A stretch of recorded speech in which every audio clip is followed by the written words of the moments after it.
চট্টগ্রামে মাঝে মাঝে দেখা দিচ্ছে সূর্য, তবুও কমছে না শীতের তীব্রতা। কয়েকদিন ধরে চলা এই আবহাওয়ার প্রভাবে নগরীতে বাড়ছে শীতজনিত নানা রোগ। এতে সব বয়সী মানুষ আক্রান্ত হলেও সবচেয়ে বেশি ভুগছে শিশুরা। বিশেষ করে শিশুদের মধ্যে রোটাভাইরাল ডায়রিয়ায় আক্রান্ত হওয়ার হার উদ্বেগজনকভাবে বেড়েছে। নাক দিয়ে পানি পড়তেছিল, গলা গেড়ে দিয়েছিল, এই জন্য বলছে নিউমোনিয়া। একটা এক্সরে করেছে, একটার মধ্যে কফ জমে গেছে। ঠান্ডা লাগছে, বুকে ব্যথা ছিল ঠান্ডার থেকে, মানে কফটা ভিতরে জমে গেছে, বমি ছিল, জ্বর ছিল। ওদের কাছে দেখাইছি, আর ওরা পরীক্ষা কতগুলো দিচ্ছে, ওগুলা করাইছি, আলহামদুলিল্লাহ রিপোর্ট ঠিক আছে। সর্দি, কাশি, নিউমোনিয়া, শ্বাসকষ্ট ও ডায়রিয়ায় আক্রান্ত শিশু রোগীর চাপ বাড়ছে চট্টগ্রাম মেডিকেল কলেজ হাসপাতালে। চিকিৎসকদের তথ্য অনুযায়ী শীতজনিত ডায়রিয়ায় আক্রান্ত শিশুদের প্রায় ৮০%ই রোটা ভাইরাসে আক্রান্ত। বর্তমানে শিশু ওয়ার্ডের 2টি ইউনিটে প্রায় ২৫০ জন শিশু ভর্তি রয়েছে। কালকে আমরা এখানে এসে ভর্তি হয়েছি, প্রাইভেট ডাক্তার দেখাইছি, এর ওষুধে কাজ করছে না, প্রাইভেটে এখানে আসছি এখন। কালকে জ্বর ছিল প্রথম, জ্বরের থেকে আপনার খিচুনি উঠছে, প্রথমে নিয়ে গেছি প্রাইভেটে।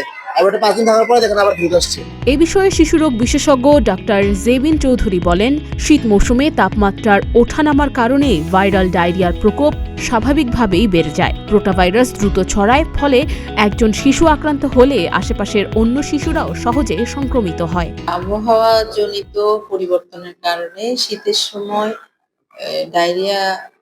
ভাইরাল ডায়রিয়া গুলা বেড়ে যায়। হ্যাঁ, যে জীবাণু ডায়রিয়ার সে যে তাপমাত্রায়, যে আর্দ্রতায় বৃদ্ধি পায়, এটা হচ্ছে শীতের সময় সেই আবহাওয়া পায়, সে কারণে এই ডায়রিয়ার প্রকোপ বাড়ে। আর সাথে কিছু অ্যাসোসিয়েটেড ফ্যাক্টর কাজ করে, যেটা হচ্ছে যে ধরেন